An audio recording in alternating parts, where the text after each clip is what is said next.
Hello everyone, it's Shannon here for Waffle Flower Crafts, and in today's video I'll be showing you how to create a really fun watercolor card using Tombow Dual Brush Pens. I'll be using these Waffle Flower products today. First up is the Books and Coffee stamp set.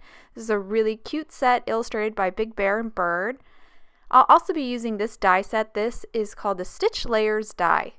I'll be using that to create a frame.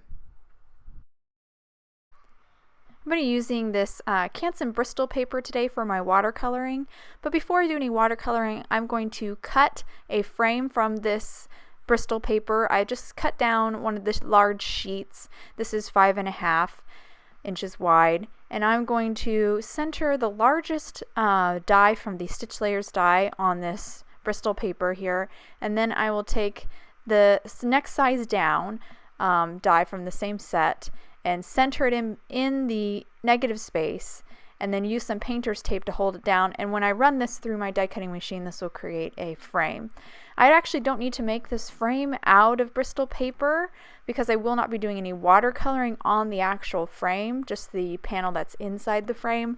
But I wanted both my papers to be the same intensity of white, so that's why I'm using this Bristol paper for the frame as well. So now that I've got it all lined up, I'm going to run it through my die cutting machine here and then just pop it out. And you can see it makes a nice little frame. I decided not to use the inside panel. I could have, but I decided not to because it has a stitch border, which is really pretty, but it kind of doesn't quite work with the watercoloring. I just didn't like the way it looked when I stamped on the stitched border. So I'm going to put that aside, and I'm going to cut a panel to fit behind that frame. So you just saw me trace there, held the panel down, or sorry, the frame down onto the Bristol paper, and then just traced around it with a pencil. And then I just trimmed it down with my paper cutter. So now that I have my panel and my frame, I'm ready to start doing some stamping. I'm going to first line these two up, the frame and the panel, and then take my pencil again and just trace that inside window. This is just going to help me know where I need to center my images and my sentiment, because this is the part that's visible. So I'm going to use my MISTI today. You could definitely stamp this with acrylic blocks. You don't need a MISTI to do this card. I just found it's just easier to use my MISTI just so I don't have to worry about making any mistakes or anything. So I'm lining up. I'm going to start with my sentiment. So I'm going to line my sentiment up here because it's a rather long sentiment. So I'm going to get that kind of positioned over to the left of the panel, and then I will kind of arrange my images around my sentiment after I get that all kind of straightened up. So I'm just straightening out the sentiment. Now I'm going to pull off the bear from the Books and Coffee stamp set. I'll pull off the large stack of books, and then this cute little potted cactus. And now I'm just kind of centering everything and making sure the gaps are even. So if you were going to use acrylic blocks, I would do this exactly the same, kind of get all the images, the sentiment, and all the images kind of arranged just like I'm doing here, and then grab a large acrylic block. Once you get it all arranged, pick up the images with that large acrylic block and then stamp it. I think that makes it a lot easier than trying to stamp the sentiment, the bear, the books, and the little potted plant all separately. It's kind of easier if you do it all at once. And you can definitely do that with your acrylic block, just like you do with the MISTI. So I'm just going to ink this up with VersaFine Onyx Black ink. This is a waterproof ink, so after I heat set it or just let it dry, either one, I can watercolor over and not worry about any of my ink bleeding or smudging or anything like that. So I'm just going to touch up here. I didn't get quite enough ink on that happiness and the book, so I'm just doing a little touching up, and then I'll be ready to do some watercolor. So now I'm done with those images. I have one more image I want to stamp. This is the smaller stack of books with the little bird on it drinking a cup of tea. So cute.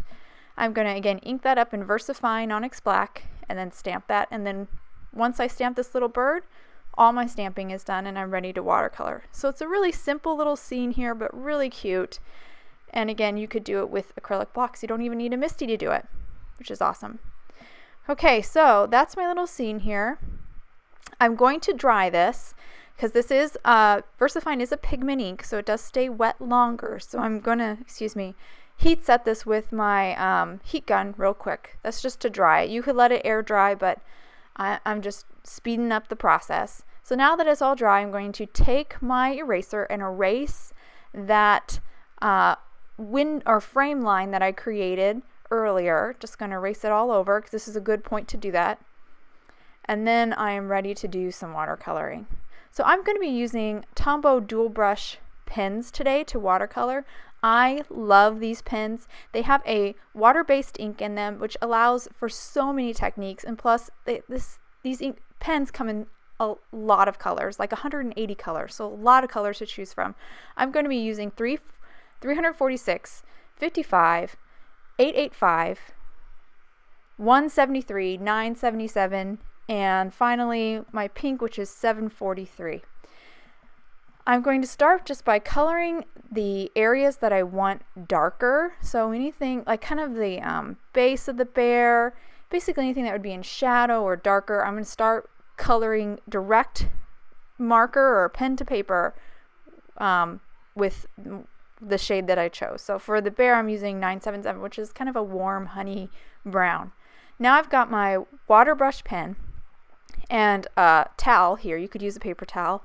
You definitely need something to clean your brush or dry your brush on frequently because to remove some of that color. And I'm just activating that marker or pen ink, that water-based ink, and kind of blending it out and spreading it out. And you can see it just softens it and it creates this nice gradation, and it's super simple to do. It's just really, really easy to do. And you can even layer these colors. You can like a couple different markers on the same area to get kind of different tones. I really enjoy working with these Tombow Dual Brush Pens, especially for watercoloring. I think it just makes it so simple, so fast. So I'm just kind of spreading that color around, wetting all the areas just a little bit, and whenever I get too much paint on my brush, you know, where I'm moving the paint to lighter areas and I just have too much color on my brush, I'll just clean my brush out on the towel. And I also use the towel to dry my brush if too much water comes out, because these water brushes do release a lot of water sometimes. You don't have as much control over your water like you would if you just used a regular paintbrush and a little cup of water. But they are handy just to have on your desk, always ready to just grab and start painting. So I'm going to kind of play some music here for you guys, and I'll meet you back when I'm just about done, because it's pretty much the same process. I lay down the color where the darkest areas, and then I grab my water brush and wet that colored area and move the color up. And as I move the color up, it lightens in intensity, and that's how I create that gradation. So I'll play some music here and I'll meet you guys back at the end.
So I'm back. I'm just about done here. I'm going to reactivate a little bit of that ink there in the book and move it up towards the cup.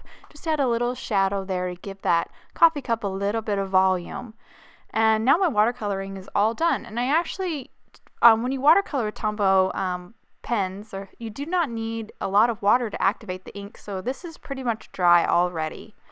So I'm going to now move on to start assembling my card. So here's the frame that we created earlier out of the Bristol paper. I'm going to turn it over here and just add some foam tape to the back. So I've got my 3M Scotch foam tape here. I'm just going to cut a strip the length of the top or bottom of the frame. Cut this strip right down the middle, so cut it in half, and that'll give me two pieces, one for the top and one for the bottom of the frame. I'm going to repeat this process to cut some foam tape strips for the sides of the frame as well, and this will just add a little bit of dimension to the card. This is a pretty simple card, and this little bit of dimension just adds a lot to it. Okay, so now that the frame's all done, I can't adhere it until I stick this Bristol watercolor panel down. I'm just going to use some liquid glue here. This is Mod Podge matte, so it dries nice and matte finish if I do get any on the card base. And this card base is made out of craft paper. It was cut at 4 1/4 and 11 and then scored or folded right in half. And now I'm going to excuse me, pull off the backing on the foam tape and then just adhere my frame down, and that covers up any of the unfinished edges and really levels everything out and makes the scene really complete. So I hope you guys enjoyed this really simple card today using Tombow Dual Brush Pens for watercoloring. If you want any more information on the products I use, please visit waffleflower.com, and you can follow us on YouTube, Instagram, and Facebook for more creative ideas. Thanks for watching. Have a wonderful day.